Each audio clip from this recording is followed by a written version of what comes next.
Hi guys, it's April. I have gotten asked several times, especially after I have released my wrap-ups, how the heck I read so much. And I'm going to attempt to tell you how that actually happens. A lot of times, I'm not even sure myself how it happens because I'm mostly just like chugging along and not paying attention to what I'm doing, which is my life in a nutshell.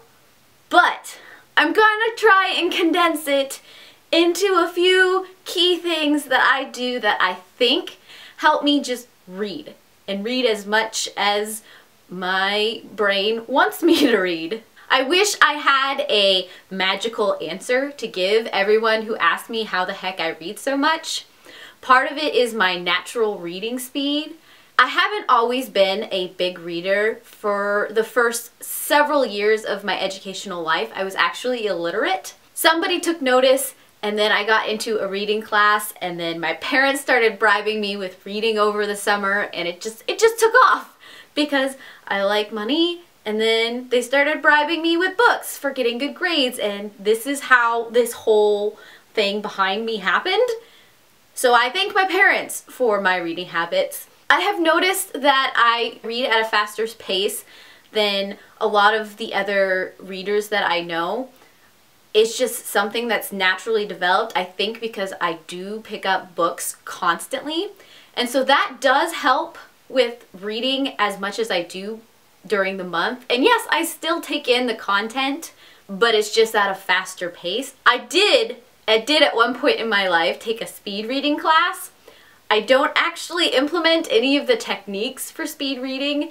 I've only ever used those on textbooks because speed reading to me is just not conducive for actually taking in the information and remembering what I read. Because there's this weird technique where you're reading like every other word and going really quickly line by line, and sometimes just the first paragraph, which to me just takes out the joy of reading.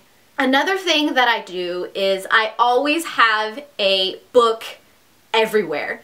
At home, I always have a physical book that I pick up and I read when I'm watching commercials, or if I'm just standing around waiting for something to cook, or if I'm just standing. I've always got a physical book around the house that I am constantly reading from.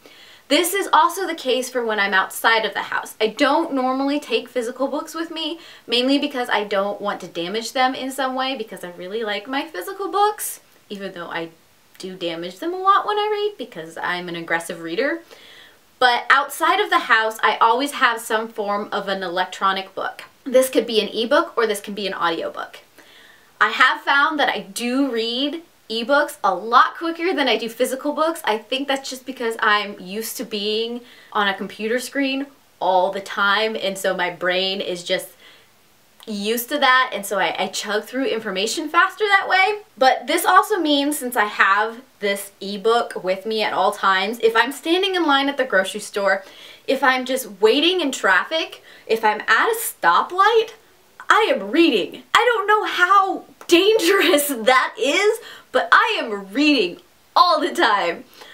It also means that when I have a break at work, I can read. I'm just never not reading. I think that accounts for the mass amounts of books I seem to churn through in a month. And there's something to be said about having an audiobook. It's a lot safer than having my ebook open and flipping when the traffic isn't moving. And the thing about audiobooks, I never listen to them at normal speed because they feel really slow to me. So to match the pace that I normally read at when I'm reading to myself, I usually have it on 2x speed. For a lot of people, doing that right off the bat is not doable at all because it sounds like gibberish. I've had several people make that comment to me when I have an audiobook going on and I'm working on the computer and I'm editing photos or things like that.